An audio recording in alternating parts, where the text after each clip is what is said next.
This is Sebastian, you're listening to Fifth Period. Hello everyone and welcome back to Fifth Period, the film podcast hosted by two media teachers where each week students ask us if we actually record during period 5 and I reply, no, I just thought it sounded good. My name is Mr. Brown and with me as always is... Mr. Whittle. Hello my friends, hello film lovers, hello people that maybe just are somewhat okay with film, maybe somewhat okay with us to the point where they have pressed play on our 14th episode, is that correct? Ooh, I believe it's actually 15. I'm not 100% sure, but if you have stumbled upon this as your very first episode, don't click away because we have a super fun lineup for you today. We do indeed. Now, whether you're a returning listener or new to the podcast, please remember to like and share it around if you enjoy, and make sure you hit the subscribe button to stay up to date with future releases. Also, feel free to just check out the rest of the channel too for other comedy shorts, some shop-for-shop remakes, some of which Mr. Whittle and I have actually collaborated on. Mm-hmm. As always, we do have a full episode of segments today with our discussion of Zathura, a student appreciation, weekly watches, and tantalizing trailers. So I will leave time codes in the description below if you want to skip ahead to any of those. Sounds good. Great. Before we rocket into our main feature for today, though, I do want to give a big shout out to Sebastian. He was a huge help this week, not just providing the voice for our student intros, but also selecting the film. There were quite a few competing options this week, but as soon as Baz put Zathura forward, I was super excited. I like it when we have a week where there's more than one suggestion put forward and we have to actually choose. This one was a great one because it was a film that I had not seen before. So we are going 2 for 2 on what my preference is, which is to be recommended films that I haven't seen. So on you, Baz, for that one. Also on you for being the only person in the room on Friday that was maybe kind of really actively paying attention to the film the whole time. Mr. Brown and I had a bit of warmth in our heart when we looked over and saw you enthralled in the movie that you had selected for the film club. Yes, it's been a bit of a staple for Sebastian too. He was front and center at Film Club last year, and so I was very, very pleased to see him make an enthusiastic return again this year. So thank you, mate, for your continued support, and hopefully you'll be pleased with our thoughts on your pick for the day. Yeah. So let's jump in. Zathura, a space adventure. 2005 film, directed by one Jon Favreau. Yeah. Now, Jon Favreau came to my attention with a 90s film that he did with a very young Vince Vaughn called Swingers. You ever seen Swingers? I have seen Swingers. Love Swingers. So he didn't direct that film. He was one of the main two actors in it, him and Vince Vaughn. And they're just that film's fantastic for the dialogue. So that film is really dialogue heavy, about the character interaction. So Jon Favreau certainly ticks a box for me in terms of being someone who looks at his art and his film in that kind of light, in terms of like really being very focused on audience engagement. But then, he's gone on to direct a bunch of films. Yeah, I mean, these days he's got some very notable credits to his name. He does.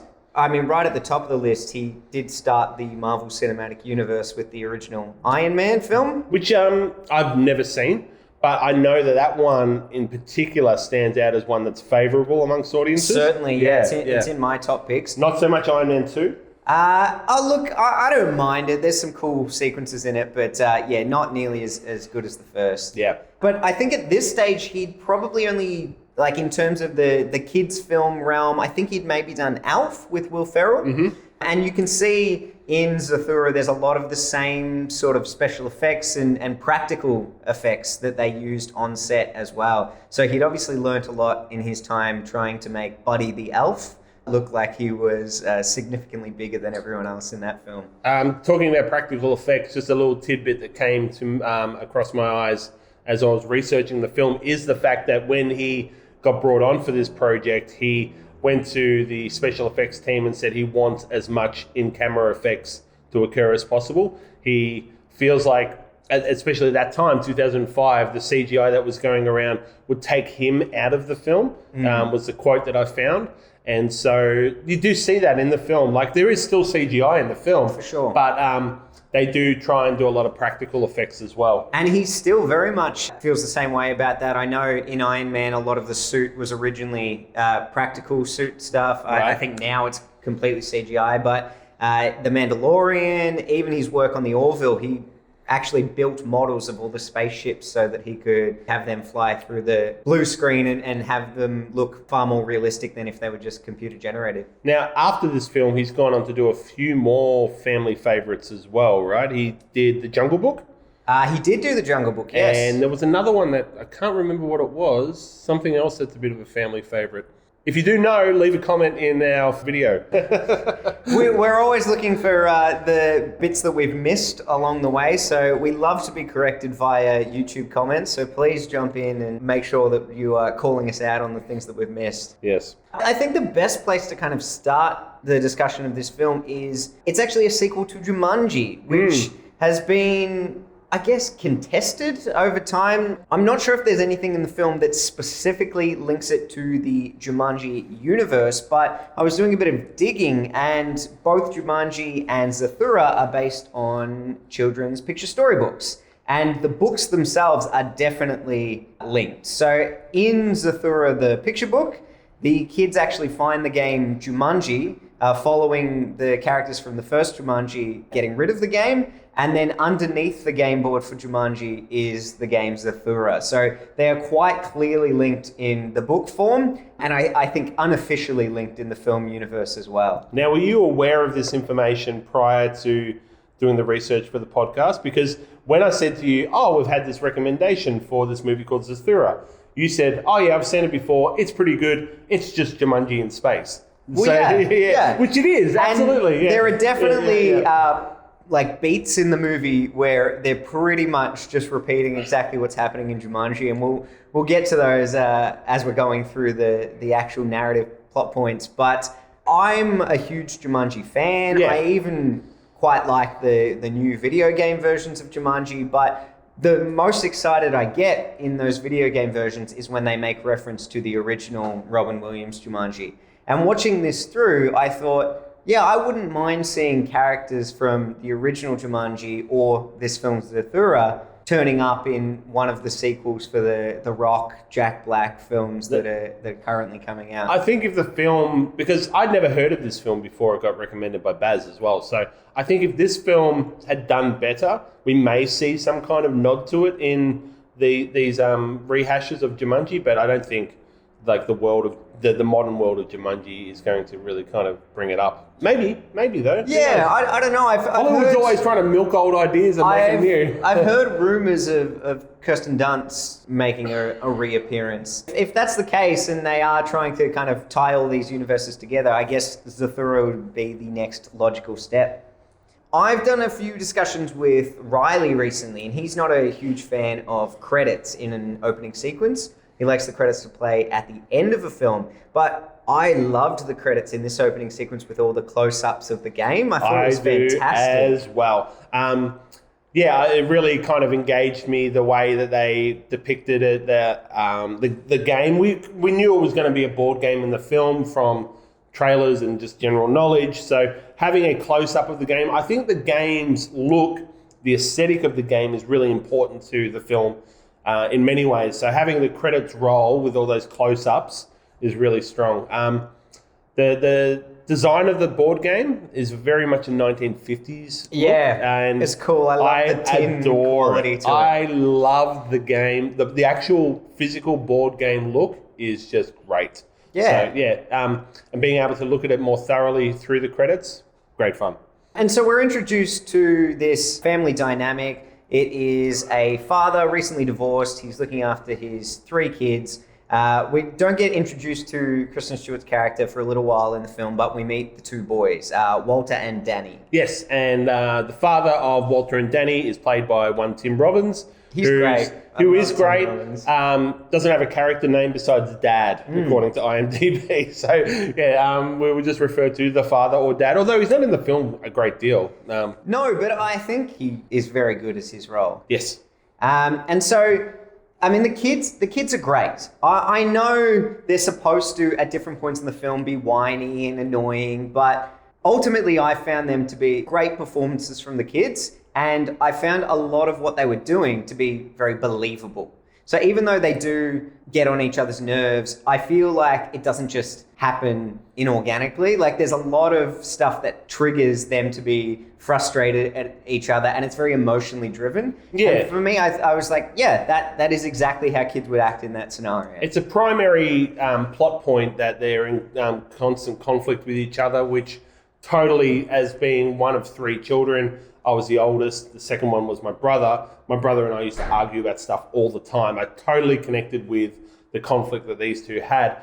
That said, one thing that stood out for me that I didn't overly like was I went to look up what age was meant to be depicted by the two of them. Mm-hmm. So Walter is meant to be about 12. Okay. And Danny is meant to be 6.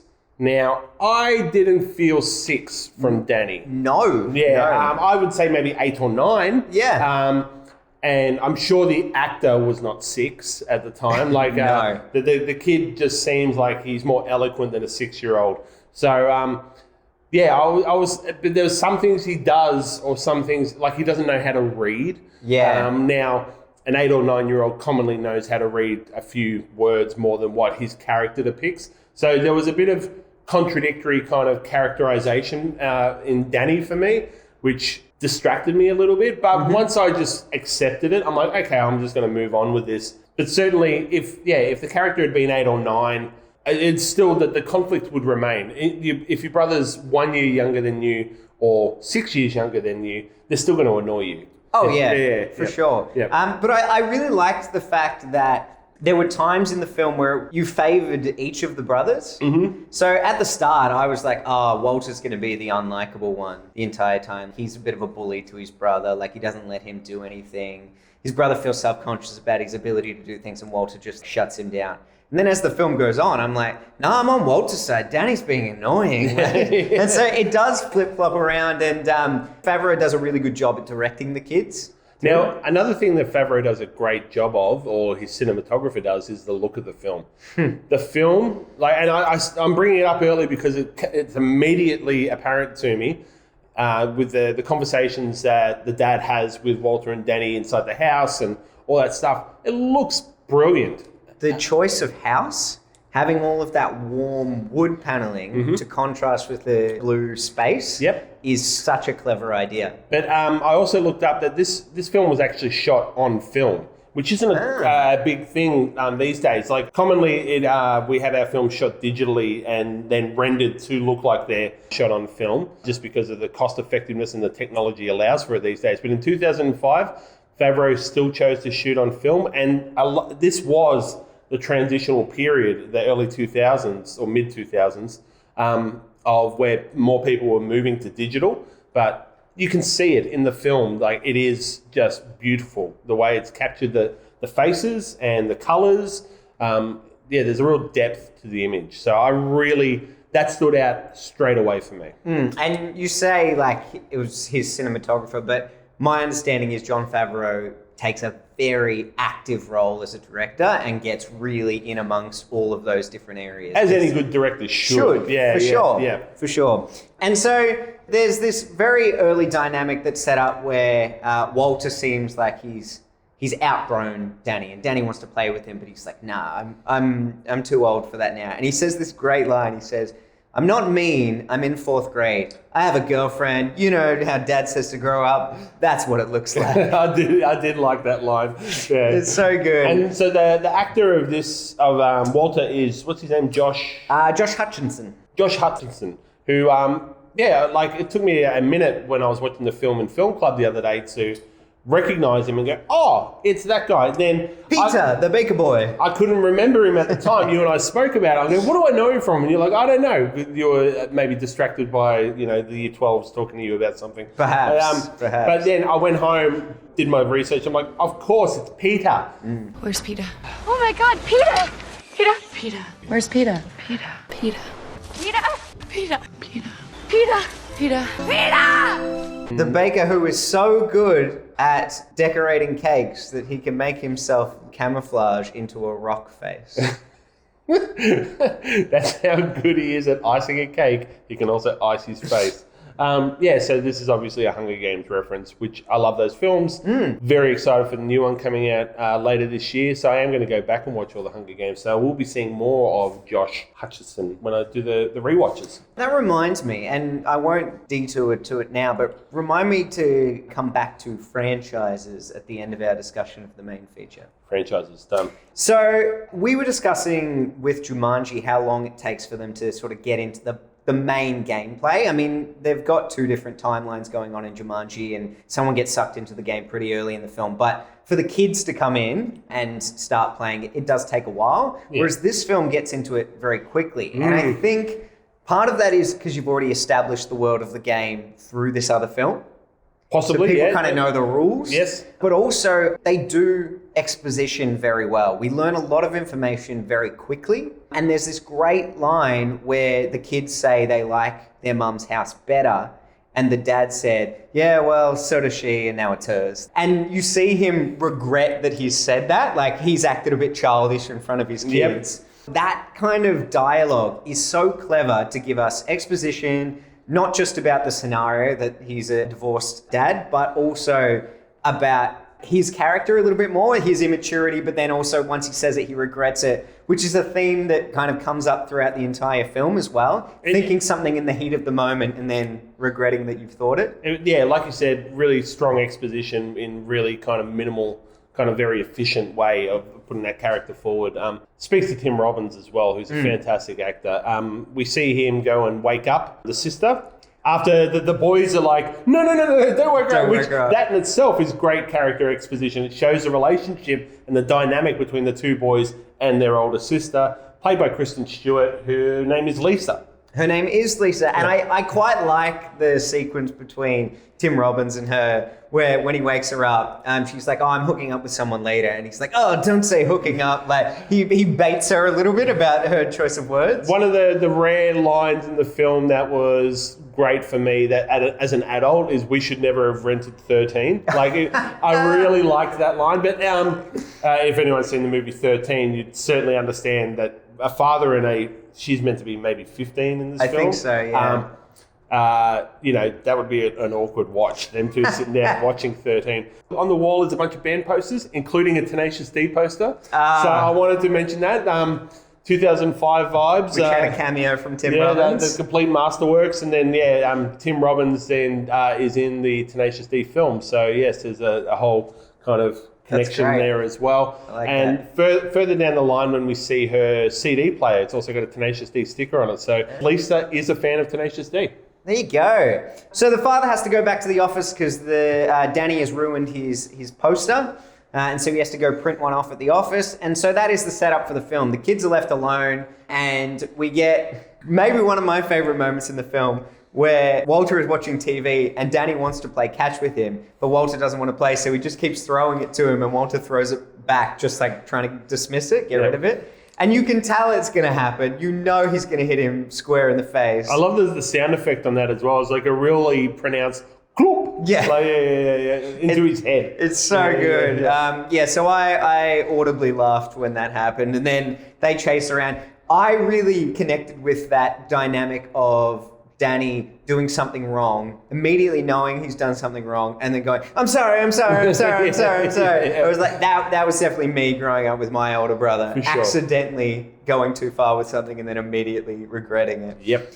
This thing causes him to get punished by being put down in the basement where he finds the Zathura game. Yeah, and like that basement is scary, objectively scary, but of course a 6 or 8-year-old or whatever year-old is going to be scared of the basement. So when Walter is saying, you're not scared of it, it's just a basement, like that basement's scary. And also being put down in the dumbwaiter would also be scary. So, I think it's a bit unfair on Walter to say, call Danny out as being a wimp. Well, yeah, but it's also like, it's nice foreshadowing too. It's going to get a whole lot scarier going down that dumbwaiter later on in the film. Absolutely. It does speak to what happens later on. So he finds the game. Obviously, Walter doesn't want to play, so Danny starts playing on his own. Mm-hmm. And everything kicks off from there. The turning of the key, like you said before, the kind of tin framing of the board, I love it. And so the first card they get is Meteor Strike, take evasive action. Yes. And I love that they're just holding the card and the meteor goes through the card. Yep. That is such a great way to start this sequence. One of the better moves that happens in the game in terms of the special effects, the way that it builds up, the tension of it, and also just Danny running around the room saying, take evasive action. Very funny. Good. I laughed on that one for sure. Or Grandma getting taken out, the ashes. Yes. Grandma! Yes. So good. Yeah. But yeah, then they take cover in the fireplace. I thought they came out of the fireplace pretty quickly. I think I'd stay undercover for a little bit longer because it seems like everything's ended and then one more giant meteor comes down and destroys the TV and then they come straight back out of there. Yep. I think I'd probably wait a beat just to double check. That would be the smart option, yeah. But they can't. They've got to race through this game now. We realize now that the house has gone into space. And I like too that Walter goes, no, it's just nighttime. As you logically would. You're not going to assume your house is now floating in space. Also, Lisa says the same thing later on. Yeah. That's a pretty cool shot. The house like rotating in space. Yeah, I did. I really liked that. Like, I did go, oh, how are they justifying the yellow glow that kind of projects on the house? But I'm okay with it. Like, well, there's like a sun out there. That's right, the sun reflecting off the planet that's nearby. I'm like, fine, because it makes it look cool anyway. But yeah, the shot is really cool. He spits to try and see how they go over the edge, but then the anti-gravity. That is a cool shot. Yeah, I like that as well. Although I don't get the rules of space in this. I don't think we're meant to. Is it zero gravity or not? Yeah, because they walk out onto that porch. There's a big hole in the wall, but later on they're not floating through their house or they can breathe fine. I don't think we're meant to question it too much. Wow, I did. That's what this podcast is all about. And then for the next half an hour, it's Continuity Gaps by Mr. Brown. That's it. No, but then they go wake up Lisa and try and prove to her that the game is bad. And that's another scene I loved when they're like, oh, this is the scary part. And they're like waiting for something bad to happen. But like, they're still kind of smiling and excited by it. So like, they're still showing themselves to be kids in that realm. Yeah. Perhaps the weakest part of the film was that there were moves that nothing happened because it would just be like, go forward a couple of spaces or go backwards a couple of spaces. And they obviously do that because there's certain things in the film where they want to progress the narrative quicker. It's like, it's your turn, it's my turn, it's your turn. But they never did any of that in Jumanji. No. Everything in Jumanji like had a weight to it. There were stakes to every single move of the game. So yeah, I wasn't a huge fan of the fact that some of the times they played, it was a bit of a nothing move. It provides nothing. And maybe except for the rare occasion where they want it to be anticlimactic and like showing Lisa, that something's going to happen and then that particular move doesn't. But yeah, for the most part, they don't need it. When I compare this to Jumanji, every single move in Jumanji, I'm excited for them to play. In this one, I thought there were only a handful where I was like, oh, that was cool. And the rest were just a bit meh. Yeah. I think before we get to the one that I think is very cool, she gets frozen. She does get frozen. Yeah. Cryogenic sleep. If that's the one before, I'm assuming you're talking about the toy robot. Love the robot. He's so good. Love the robot. Love the look of the robot. Matches that 50s aesthetic with the board game as well. Yes.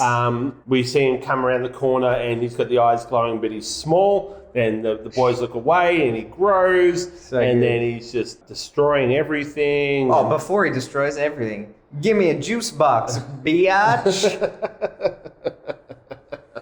That line was that's very competitive. That he's having the most fun delivering that line. Yes. Give me a juice box, biatch. I love the robot scene. It also looks really good. Because again, practical effects. So I had a quick look on like a behind the scenes video. I was like, how did they get it to look so good? The body of the robot was there. It just didn't have arms or legs. So the arms and legs were added in as CG afterwards. But the main frame of the robot was actually present. Because I was looking at a particular shot of him at the fireplace where you see the full body of the robot. And like those legs are too skinny to not at least have some component of CGI where it can't just be a person in a robot suit. So that makes sense. Yeah, very good. And it also gives a better performance from the kids as well if they're reacting to something that's there on set. Yep. But yes, I agree with you. That's one of the best plays in the game. The next move, they enter the gravity field. Oh, yes. And so the whole house kind of shifts. I thought that was pretty cool. Yep, I like the idea of those kid actors getting to be in those the setting where the room would probably move on some kind of axis. Yeah, it reminds me of did you ever watch Sean McAuliffe, where he used to be in the room delivering the documentary? Oh yeah, and the whole room would rotate. Yeah. It always reminds me of that whenever we see something like that. But this is the first time we start to see that it doesn't matter if you've played your next turn.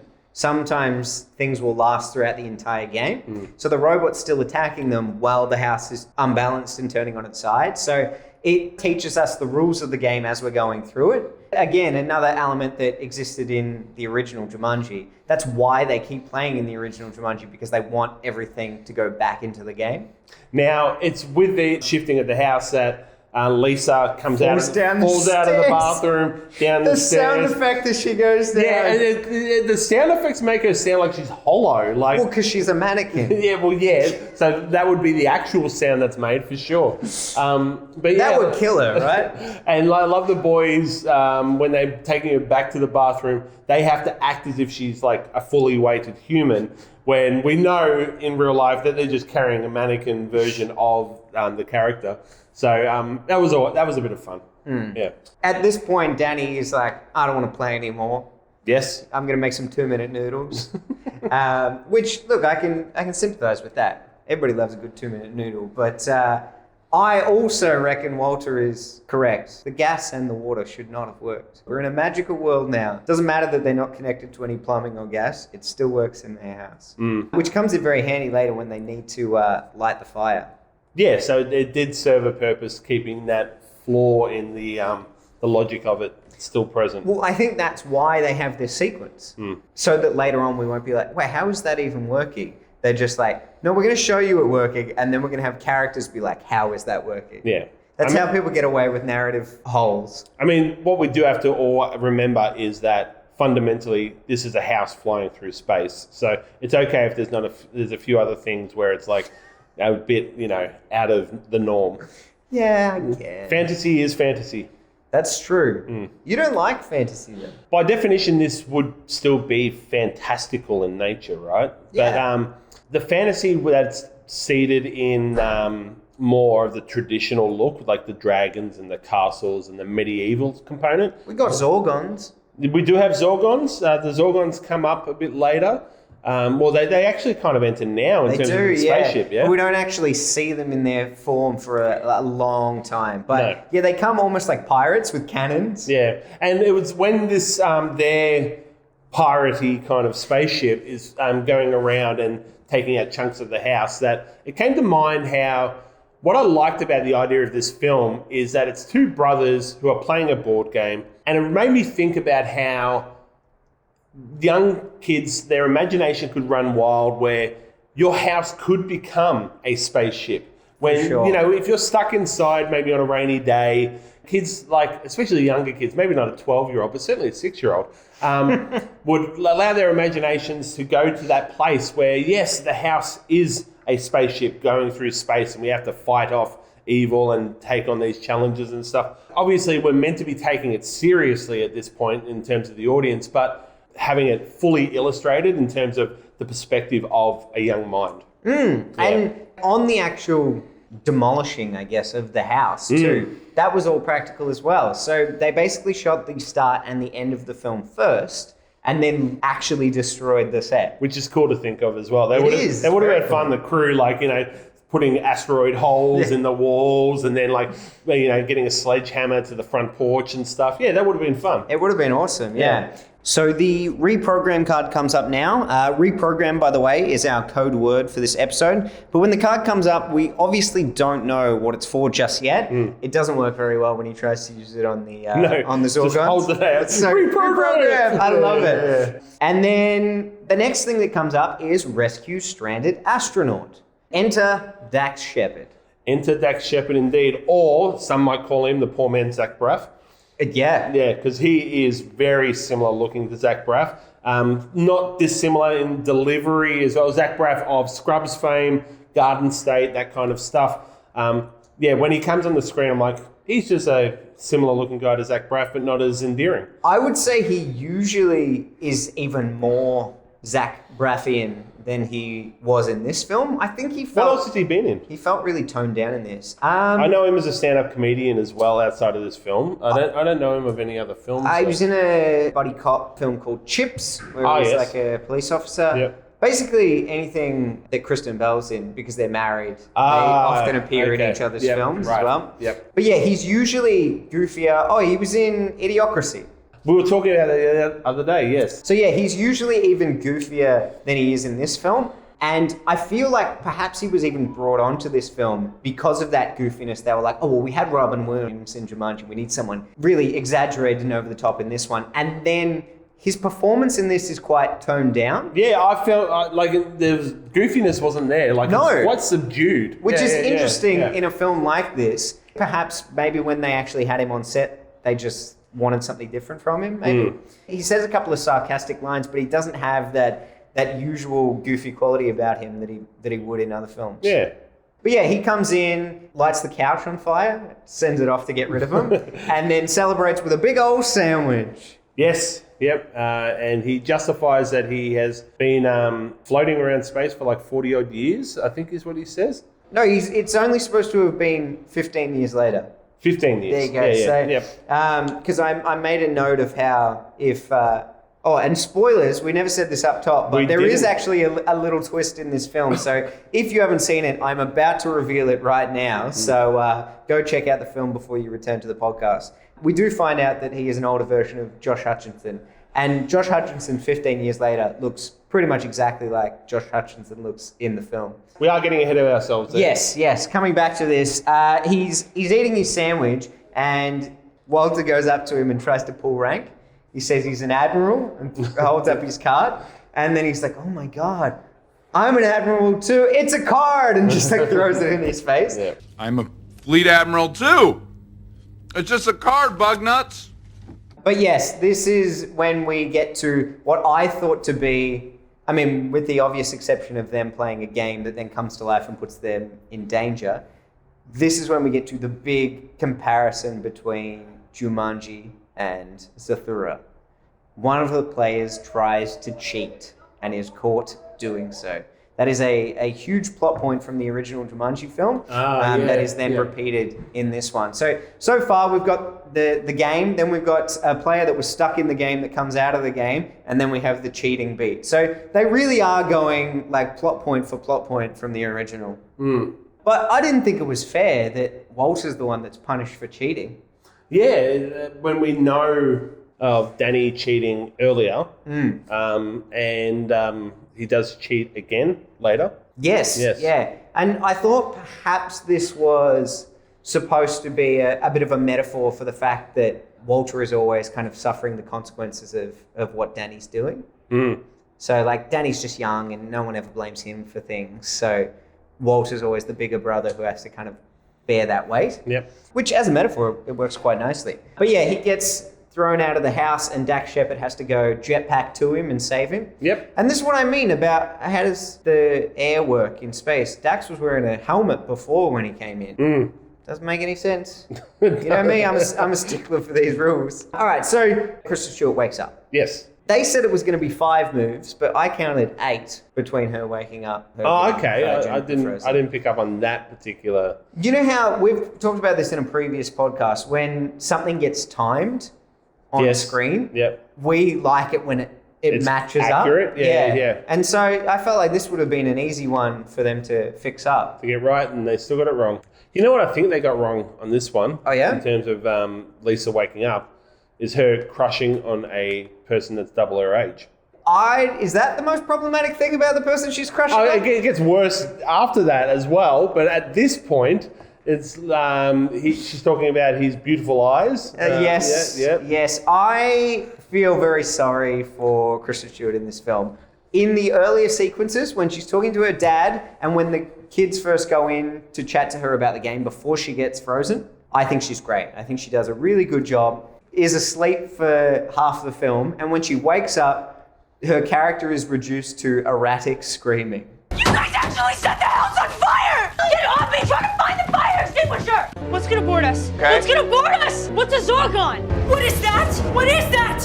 What's going on? Where are we? Somebody please talk to me right now! Yes. She becomes very, very annoying very, very quickly. Yeah. Kristen Stewart, even as a teenage actor, was really strong. Like, she obviously became very popular with the Twilight series, which I don't think is the best showcase of her performances because of how terrible the character is written in that. I haven't even seen them, so I couldn't tell you. Here you go. But that was 3 years after this film. 3 years before this film, she was actually in David Fincher's Panic Room, where she plays She's great in that. Jodie Foster's daughter, and she is awesome in that. I remember that being a standout performance that I use in my mind to demonstrate when a child actor, because she's about 12 at the time, can be really, really strong within a narrative. She is awesome in Panic Room. So I really like Kristen Stewart's acting chops. And then obviously into today, she does a fantastic job in most films she's in. But yeah, this one, I agree with you. The second half, like she just, and it's a script thing. It's not her, but she doesn't get much opportunity to really show her ability. Yeah, definitely. She's also in another film that I really loved when I was growing up. It's called Catch That Kid. I'm not saying it's a great film, but I really liked it when I was growing up because it's a heist film. So the whole concept of the film is that her mum works at a bank and works on the security model for the bank. She and a couple of her friends end up breaking into the bank to prove the security system is not impenetrable. And it's a fun heist film. You love your heist films? I do love my heist films. Anyway, back on track. Walter gets the wish card. Yep. I thought this was a great subversion of expectations. Agreed. I thought Dax Shepard at this point actually really shows us his acting chops, and I buy in with him that Walter is going to wish his brother away. Yeah, for sure. And the panic in his voice, I was like, I'm starting to panic a little bit. I'm worried that this is going to happen. Yep. I'd clearly forgotten that it doesn't happen. And then he said wishes for a signed football. It's so good. It's great. It's so good. This is when we get the reveal that Dax Shepard wished his brother away when he was playing the game, and as a result, he's been stuck in the game. So you've got the character caught cheating, you've got a character that's stuck in the game. So we are really going over all of the things that have previously happened in the other film. But there are still some surprises to come down the line. See, and also, if you don't remember the film Jumanji as much as Mr. Brown does, you aren't aware of any of this, so these are all revelations to me as you mentioned them. You need to do a rewatch. I remember adoring it, but I haven't watched it in probably 10, 15 years. Maybe someone should recommend it. You've been dying for it to come on. I have, to be honest, but we have to go with student recommendations. I'm pleased with this week. At this point, they have to start breaking things because they lose the game. And they lose the game in Jumanji too. There you go, another big hit. So they have to start breaking things to start a fire so that they can get the Zorgons back. Those kids must have had an absolute blast just smashing chairs. I love watching Danny try to smash the broomstick. Yes. And not Zach Braff, there you go, I did it. Dax Shepard says something like, put your back into it. And it's just like this little kid, all he's got is a broomstick and he can't smash it. He's hitting it over the table. He does eventually smash it, but I think it's like a cut where it's already kind of smashed. Yeah. So like the crew must have come on and smashed it for him. So good. Yeah. But that would have been fun for the kids for sure. But yeah, Kristen Stewart comes down. She freaks out that they're destroying the house. And then she sees Dax Shepard and goes, who are you? And he goes, I'm the astronaut from the game we're playing. Who the hell are you? The astronaut. From the game we're in. Danny spun me. This is when they go full Back to the Future with Kristen Stewart having the hots for Dax Shepard. Yep. Even though it turns out to be her brother. I don't know. I feel like a lot of time travel-y kind of films pull this card. A lot? You're not a Futurama fan. No. Perhaps a lot of time travel movies do it now because they're poking fun at Back to the Future doing it originally. Yeah. But it's an interesting choice. It is a big ooh card to play, like yuck. Especially with a line that she says, and we'll get to it later on in the film. It's a particularly ooh line. Yes, I know the one. Then they have to convince Danny to go down in the dumbwaiter. Although it's a pretty good idea. Maybe they should call it a smart waiter. There it is. That's the first pun we've had. I know. Yeah, it's weird. Yeah. I like this point in the film because it is challenging a character. It's getting them to show a bit of growth, and the fact that it's the youngest of the bunch. I like that. I like that it's Danny doing a little bit of growing up. They also don't development of force him courage. into it either. Sorry? They also don't force him into it. I there's a sure whole- wish I knew someone who was that's small right. enough. Yeah. When it breaks, though, man, that rope burn that Dax Shepard I would know, have and he just seems to grab it without really much issue. never comes back in. Yep. So this is when we first start to see what the Zorgons actually look like. What did you think of their design? Pretty cheesy, cheap. I don't like it. No, this is like, you have open slather as to what your aliens are going to look like, and you just make them two-legged They just look like velociraptors. to me. velociraptors. Yeah, maybe it's old Jurassic Park costumes. Just that they they're very brought back in. goofy. Yeah. Again, practical effects. It was people in suits with their heads kind of popped out the top of the crocodile-looking heads. Yeah. I've always been a big fan of villains in sci-fi looking like almost mutated humans. Yeah. If you've ever seen Galaxy Quest with Tim Allen. Yes. I love like the villains in that. Yeah. They have a really cool look to them. So yeah, I just thought it was an interesting choice. There's a few things that happen in this sequence where I'm like, space goats? Your space goats having the conveyor belts being really clanky in the spaceship as well, which kind of ties into the 50s thing, I guess. But that like, sequence is just really slow. You're like, Danny, just grab the game already. He's like, yeah. oh no, it's slowly getting away. Again, that's another beat. In Jumanji, I'll remind you because you can't remember, the game is going down the river and Peter has to run along the little log and grab the game. He does a little flip upside down and grab the game. So again, very, very similar. But yes, he grabs it, proving that he's a worthy member of the team and he doesn't screw everything up. But bloody Danny, in his glowing footprint, he knows he's stepped in that goo, and he makes no effort to wipe it off. So stupid. I mean, he is 6, right? In theory. Yeah. Danny is about to be attacked. The velociraptor creatures see him and charge for him. He's about to be attacked, and then Walter pulls him through the door. And I laughed so hard when Walter goes, "See, I told you I wouldn't let anything happen to you." Yeah, you're a real hero. You opened the door for it. Like, he almost died like 5 times in the last scene, but he's right. Walter opened the door. Yeah, yes. Physically, he didn't let anything happen to him. Trauma-wise, Oh, yeah, he's never going to be the same again. Yeah. They do actually get to use the reprogram card. Yeah, right. And I like it. Like, not just what it does to reprogram it, but I like afterwards when they're like, that's a good card. They're just talking about how much they like it. Very good. And then they go, "Where's Lisa?" And the piano comes down the stairs. Lisa is upstairs. That's a terrible, terrible moment. Agreed. I told you, as soon as she wakes up, her character is awful. Somebody please talk to me right now! Yep. As I said, such a shame, because I think she's quite good. And then everything starts to kind of speed up now. They even start to take their turns quicker. And it made me think, well, if you can play this quickly, why didn't you just play this quickly earlier? I will argue that Walter, at many points earlier on in the film, does really encourage Danny to hurry up and take his turn. That's true. Yeah, so I think, like, obviously for the pacing of the film, they do spread out the turn taking. But yeah, Walter does kind of infer that he's also aware the game could be played much faster, or we could get through this thing a lot quicker if Danny would just hurry up, take his turn. Yeah, well, I thought that in the original Jumanji 2, if you just kept having the 2 people next to each other, picking up the dice and dropping it, the game would be over in about 10 seconds. Yeah. But silly, silly people. The second big wish, and this is the big twist of the film, that Danny was wished away by Dax Shepard's character, that he is in fact Josh Hutcherson, all grown up.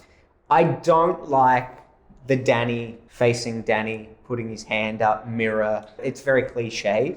Like, Plus also, like, not that we, as I mentioned before, maybe we're meant to just let things go. But I made the note of, Mr. Brown's not going to like this ending.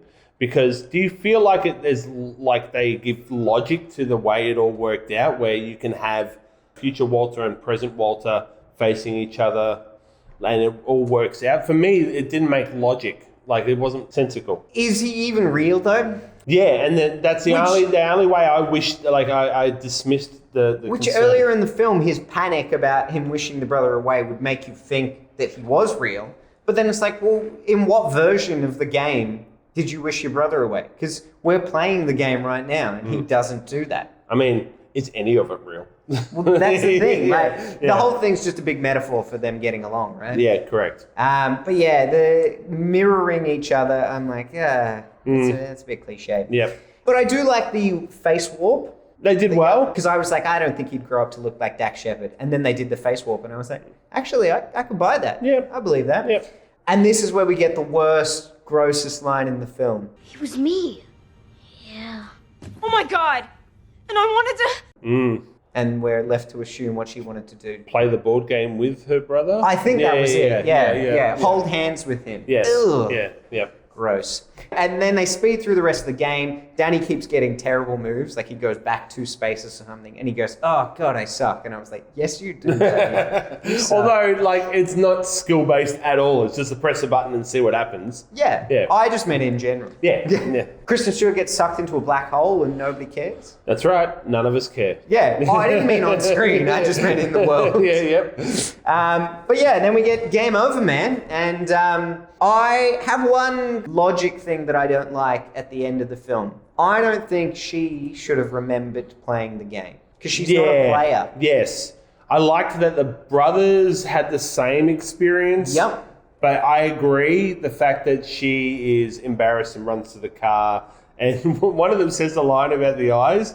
Oh, yeah. I think Danny says it to Walter. Yeah, like, you still think I have nice eyes or I'll cute just Walter eyes? say it to her. Yeah, Walter says it You're about right. himself. I love that in terms of a brotherly tease. Yeah. But yeah, I generally agree that she shouldn't have been remembering of the game experience as well. Yeah, because it basically reverts back to when they first started playing it. So she wasn't involved in the experience at all. Also, why is she going with the boys to their mum's house? Didn't she have a date? She mentioned at the start of the film that she had a date she had to go to. Yes, who knows? Jeez. Jon Favreau, get your shit together. Alrighty, so ultimately, what did you think? Because I really liked it. I will never watch this film again. It's funny you doesn't say mean that. it's bad. Because that's what I thought the first time I watched it. And then I was excited to watch it again, thinking, you know what, it's probably pretty good. I think it was. I just think that it was underdeveloped. I don't think there's too much in this film for an adult audience either. Like, I think it's very much made, and rightly so, for children. And like, there's not much in terms of dialogue or sidelines around, like, that keeps the adult kind of engaged in it. But for a kid's film, it's fun. It's got, decent adventure, and it looks great. So, I was fine with it. I just thought it was interesting that they chose to set the whole thing in the house. If you look at the original Jumanji, they don't stay in the house the whole time. No. They go around the town I do and the city remember and that. stuff. Yeah. I think that gives more scope for fun with the game. Yeah. Like bigger adventures. But in this one, it's like they're so limited with what they can do. And perhaps that's why they had moves where it was just move back 3 spaces. But like I said, I do like that then that the house becomes the spaceship. And because they have to stay home because Dad's gone out for a bit, and Lisa's looking after them. There's a bit of logic to it there as well. Yeah, it was fine. But look, I liked it. There are definitely flaws with it. But as I said, I'd be pretty excited to see any of these characters make a return in a future film. Sure. So if you're listening, potential directors out there. Love to have you on the podcast, by the way. Oh, yeah. John Favreau, if you want to join us on the podcast, that'd be fine. I was chatting about it with him over coffee this morning, but he had prior commitments. Right. Alrighty, shall we move into our weekly watches? We should. You know what? I have been singing weekly watches all week to the tune of Peaches from Super Mario. weekly watches. So, as you know, I've very much wanted to have a jingle for this segment of the podcast, for all segments of the podcast. So perhaps that's something that I can record and we'll insert in for next time. Very cool indeed. Now, looking at your list, you've got plenty of weekly watches. I do. The tables have turned, my friend. Because I've got 3 and you have 9. Well, and a TV show. But so maybe if you want to kick it off and you said you're going to maybe group a few together. Definitely. We'll do a bit of back and forth. For your 3, I'll give you 1. Okay. Yep. Well, let's start with still a Michael J. Fox movie. So that was one of my weekly watches from last week. Yeah, and I loved it. Loved it so much. I thought it was brilliant in the way that it was told. The inclusion of kind of like a stand-in actor as Michael J. Fox, I thought was a stroke of genius. Sometimes those dramatizations don't work, but that one did. I was a big fan of that. Yep. Very much worked in favor. I loved how creative they got with using footage from his film and TV appearances to actually map out moments from his life. Very cool. Really, really well edited, and obviously the way that they had sourced all of that material to just fit in perfectly was great. If you're a Michael J. Fox fan, if you are a Back to the Future fan in particular, I think you will love this film. It's such an interesting story, and I thought I knew the story. I had no idea. Like, the way he told it in this provided so much more insight. I had no idea that he was aware of his Parkinson's as early as he was. And it's a really harrowing journey. I also like that he acknowledges his faults in it as well. Yep. He sort of calls himself out as letting the fame get a little bit to his head at times, or just acting a bit arrogant or whatever. And he is the first one to say, yep, I was acting like a bit of a dick. And so, yeah, I really liked it. And he was very charismatic as the narrator of that as well. And even to see how much he had struggled in order to be able to do that narration, they show kind of behind the scenes work of him just trying to read through his own autobiography. Yeah. Which is, it was very, very cool. Good film. Documentary still came out this year. Very modern. Certainly a recommended watch from both of us. I will jump to MI5. I have continued my visits of a franchise. You told me to remind you. We haven't talked about this yet. I'm excited. So, but you also wanted me to remind you to circle back to something about franchises. Okay. I'll do a quick interlude. Otherwise, I'll completely forget. I was recently just going through this stuff whenever we address a film. So Zathura, as opposed to like the Jumanji franchise, or looking at Mission Impossible 1 as opposed to the Mission Impossible franchise.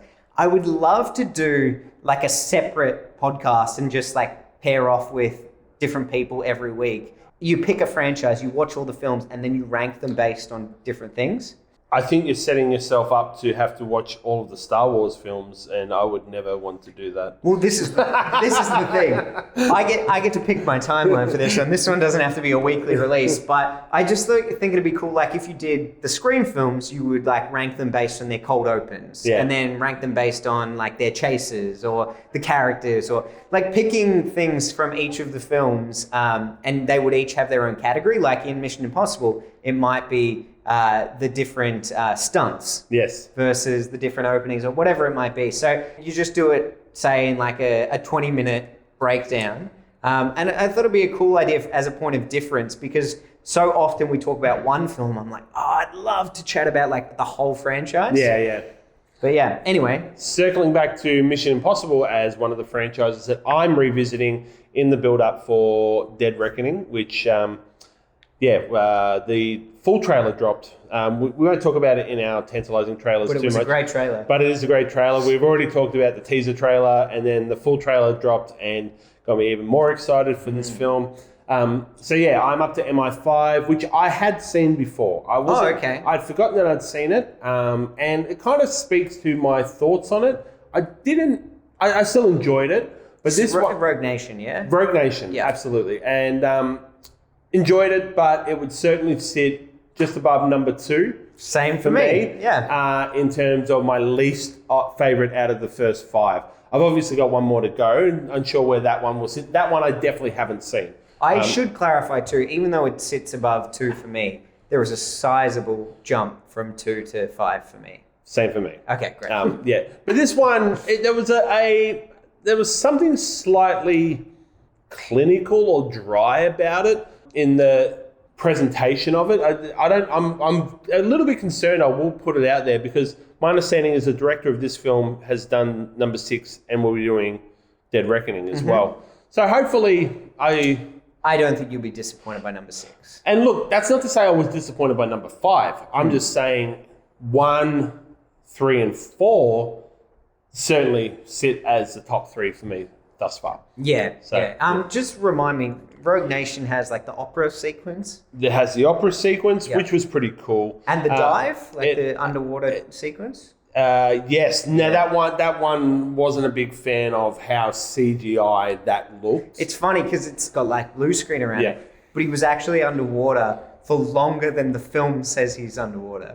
Which to is do the stunt. The 2 minutes, yeah. He's got like some ridiculous level of ability to hold his breath. Like he breaks all world records and things to do it. Right. It's crazy. Lot to like about the film. Benji plays a big role in this one. Yeah. But I didn't like the villain. I felt like the villain.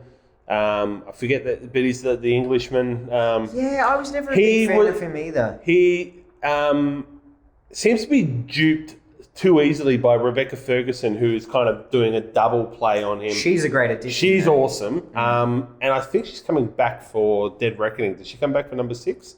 Because she certainly comes back. Do you want me to tell you? Well, I know she's in number 7. Like, she's going to be in Dead Reckoning. Okay, yeah, she's in 6. Yeah. And she's also in one of your favourite films of all time, June. So I know her from that as well. She's a great actress. But, so the film was good. Elliot was just asking me about June at recess, and I really like Elliot, so I had to pretend I didn't dislike June as much as I did. So if Elliot is listening to the podcast, I'm not a June fan at all. I am though, Elliot, so feel free to talk to me about it in detail. Alrighty, my next one, Sonic the Hedgehog 2. I don't have much to say about this film because it was pretty average. Really? I liked the first one. So did I. I was surprised that I liked the first one. I was told that the second one was better than the first one, but I didn't see it. Did Jim Carrey sign up for the second one? Yeah, and there's some new characters in the form of Knuckles and Tails. So if you're a fan of the game, there's some more links to that. But yeah, by the end, I was just like, I don't know why I watched this. I certainly wouldn't return to it, but I wouldn't return to the first one either. No. I mean, yeah, the first one, if it was on, I certainly wouldn't leave the room, but I'm not going to actively press play on it again. But yeah, first one was fine, so good to know that I don't need to see the second. Fortunately, I did have a palate cleanser straight afterwards. I finally went back and finished off John Mulaney's special, Baby J. Ah, very nice. It was really good. It is really good. It wasn't that different to his other specials in terms of his type of comedy, but it was just a lot more raw, I guess. It's a lot more personal, autobiographical, and he's got a bit of a narrative through line in the special, but it's still jokes aplenty and very, very funny. For sure, yeah. It's just a lot of it centers around his last few years where he was battling addiction. It's pretty amazing, like when you look at, and I think this is becoming more prevalent with celebrities, I really like this sense of honesty that people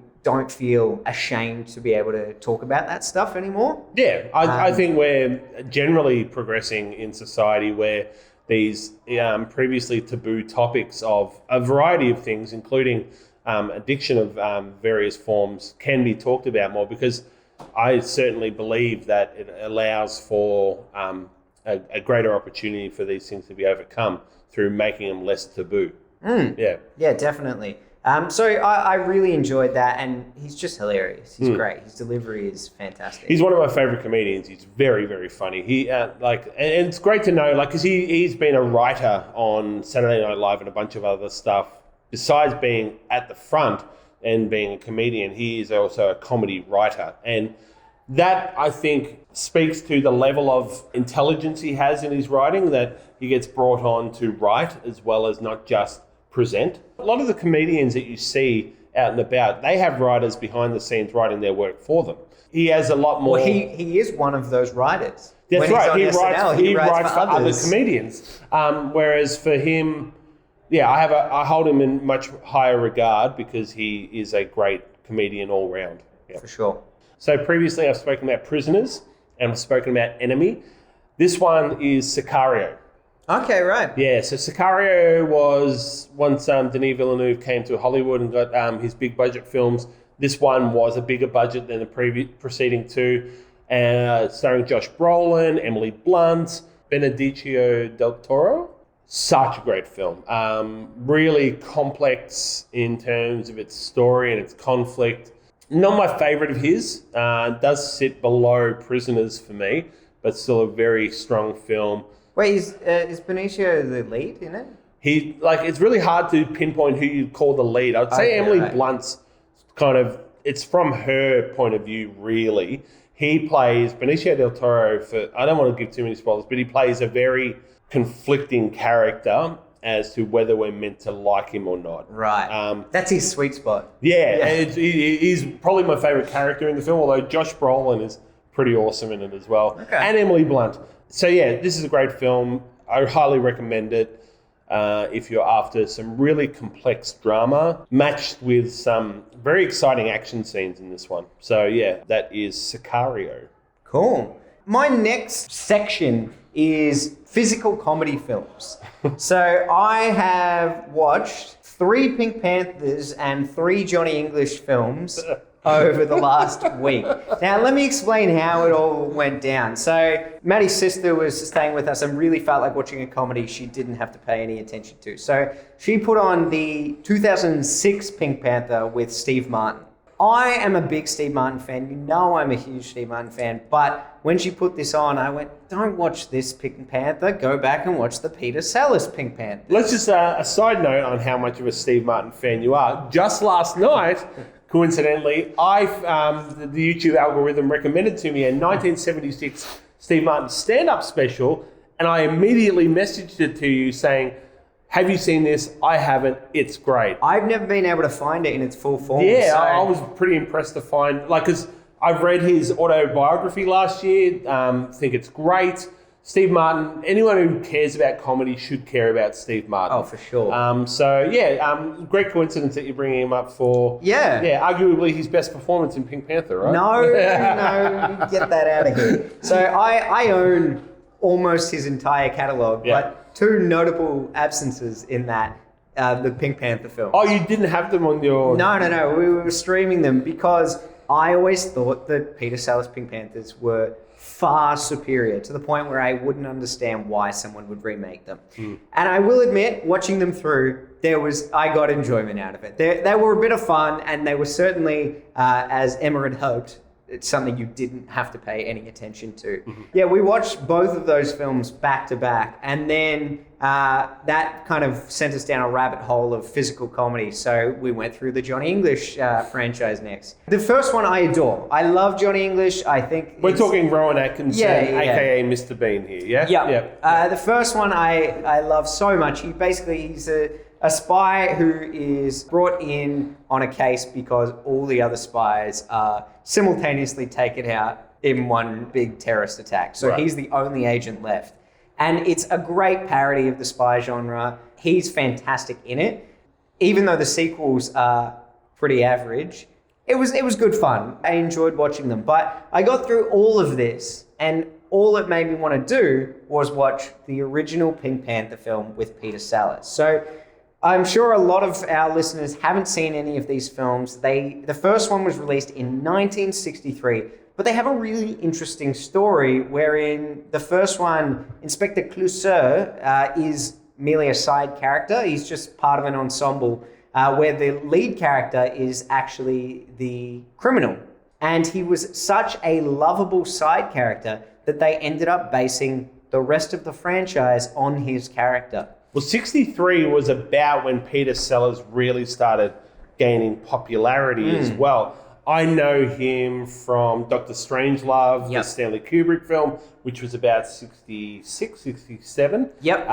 The 60s was Peter Sellers' coming up era. So 63 would have been early days for him. Yeah, and this is not where the Pink Panther is at its peak, but I wanted to go back to see where it all began, and I'm definitely going to go through and watch the different Pink Panther films over the next couple of weeks. But they get campier and more exaggerated and over the top. I really liked going back to this one because there's something about the 1960s where comedy was very farcical, and it's a lot of like people going in one door while someone else is coming out of another door, and I love that type of comedy. Cool. Final one for me was another recent film, Air, A-I-R. So this is another Ben Affleck directorial. And Matt Damon. Matt Damon. Plus Jason Bateman. I love me some Jason Bateman. Yeah, I'm a fan as well. And I think, his on-screen presence really trumps anyone else who's in the scene with him. He just has a natural... And when I was watching the film, I felt like the thought came to mind that he has gotten significantly better as an actor over time. I think older Jason Bateman is much more compelling as someone to watch and watch his acting and really engage with whatever he's delivering. I like the variety of stuff he's done over the last 20, 30 years. Maybe not Teen Wolf 2. It's a classic. But and isn't it funny about the Michael J. Fox with Still? He saw Teen Wolf as like a poor film as well. Yeah. It was a hit. Yeah. It was second behind Back to the Future. Yeah. So he was filming that before he was filming Back to the Future, but it got released afterwards. Correct. Yeah. Sorry, digressions, but Jason Bateman in Air is probably one of the strongest scenes in this pretty dull movie. The soundtrack is bangers galore in terms of 80s classics, to the point where the check Affleck would have had to have paid out for getting the rights to all these songs is like woof, because there's like 30 or 40 Teen Wolf. awesome songs in this film, but they made a nearly 2-hour film around a business deal. That's what they've done. It was pretty bland in terms of a storyline. Yeah, right. So it was fine. Matt Damon's fine in it. Ben Affleck's fine in it. Chris Tucker is really good in it. I haven't seen him for years. I don't recall what would be the last thing I've seen him in.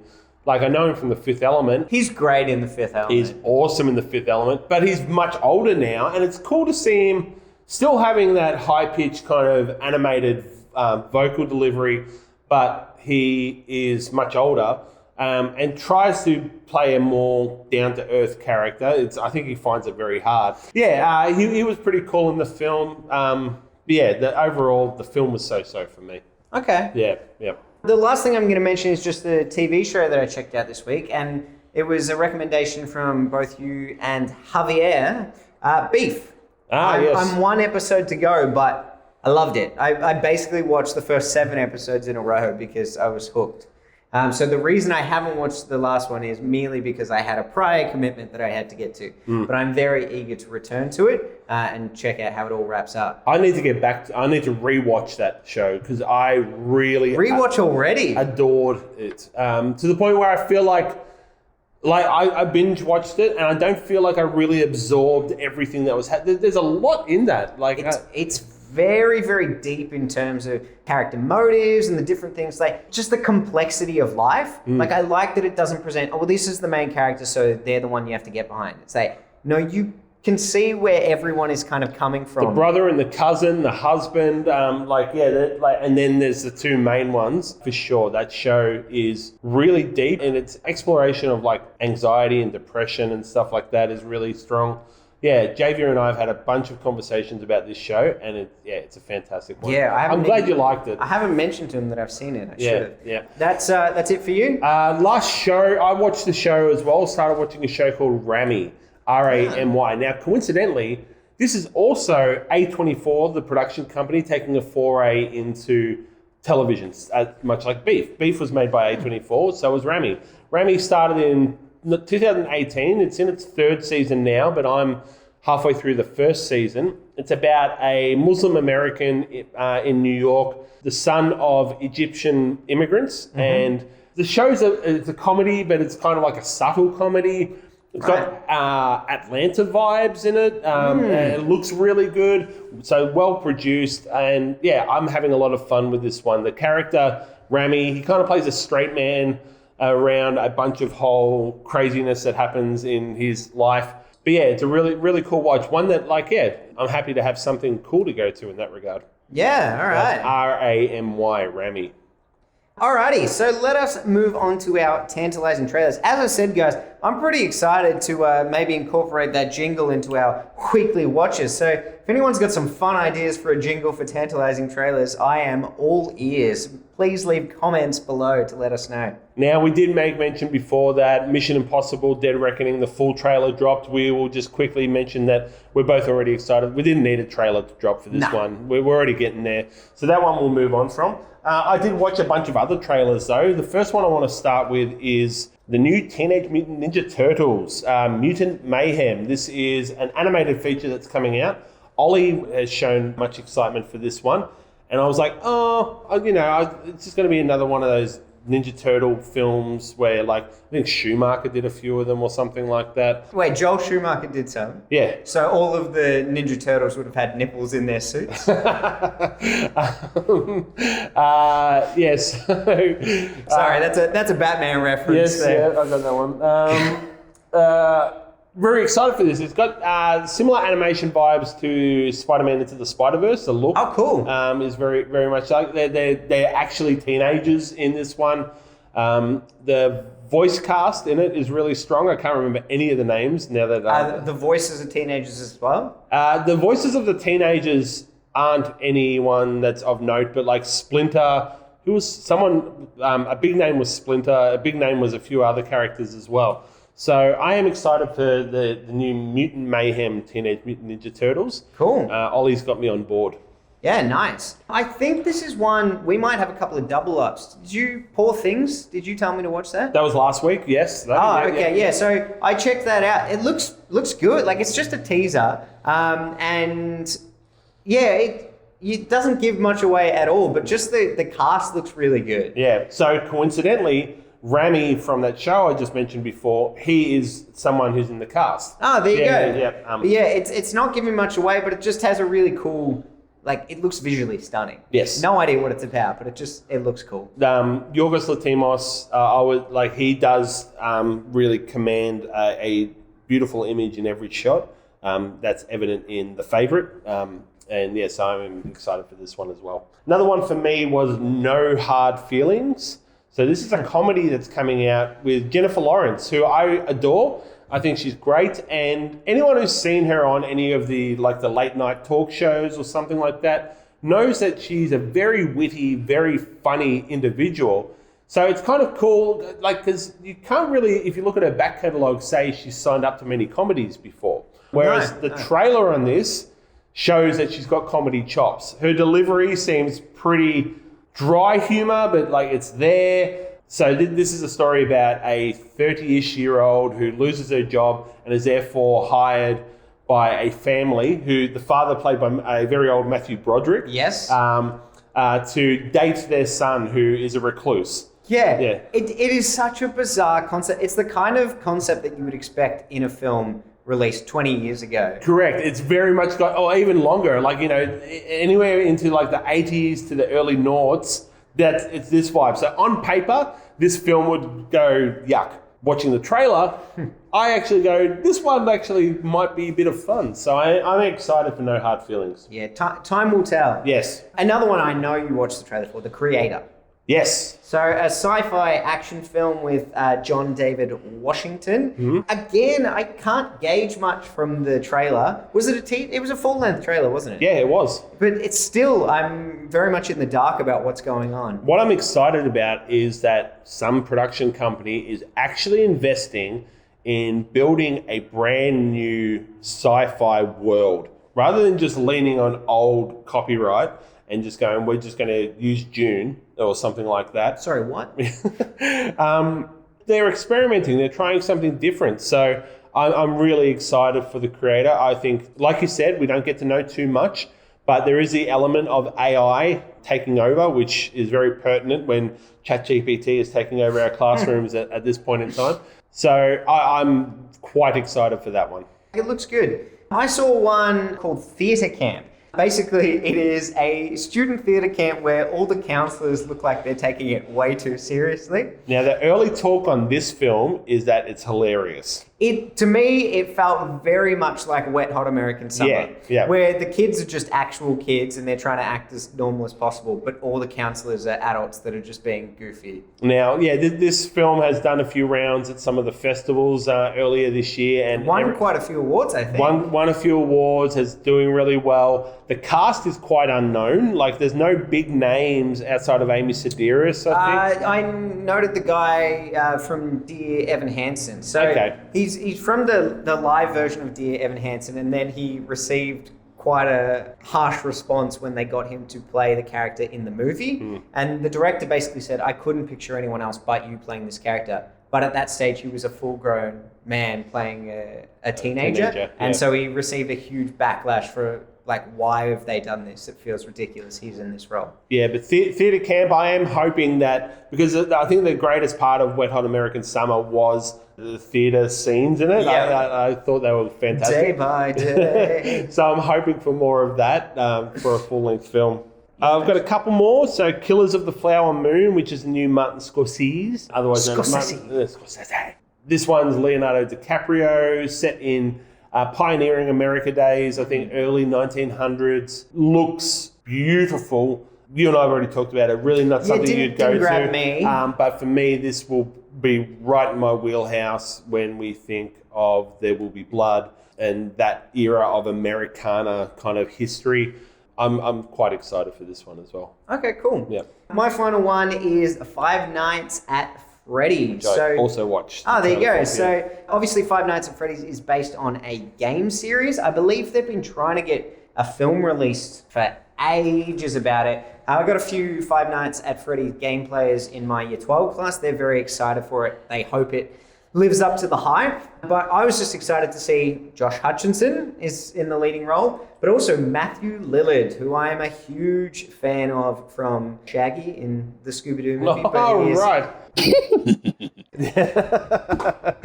He's a pretty good actor, though. Well, he's also Stu from Scream.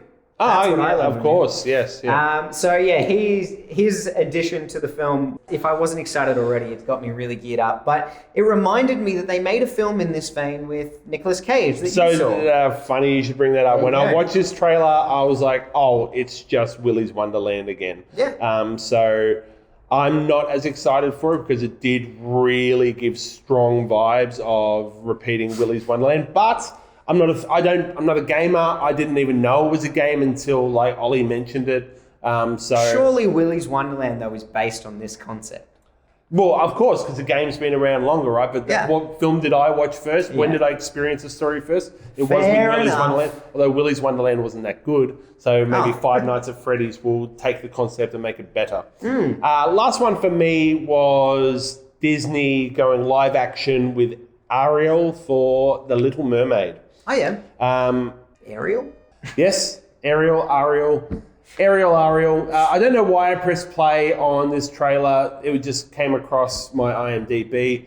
And then I was surprised to go, oh, okay, maybe there's going to be something in it.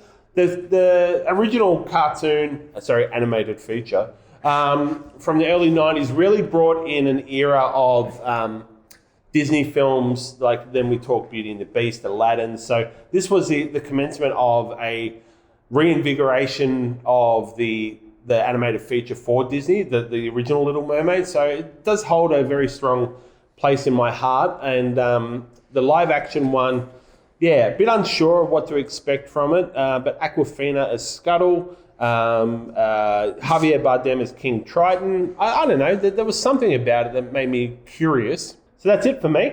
Cool. Well, that's it for both of us and it for our episode for the day. As always, guys, we remind you once again to be liking, subscribing, commenting. So comment for future films you like.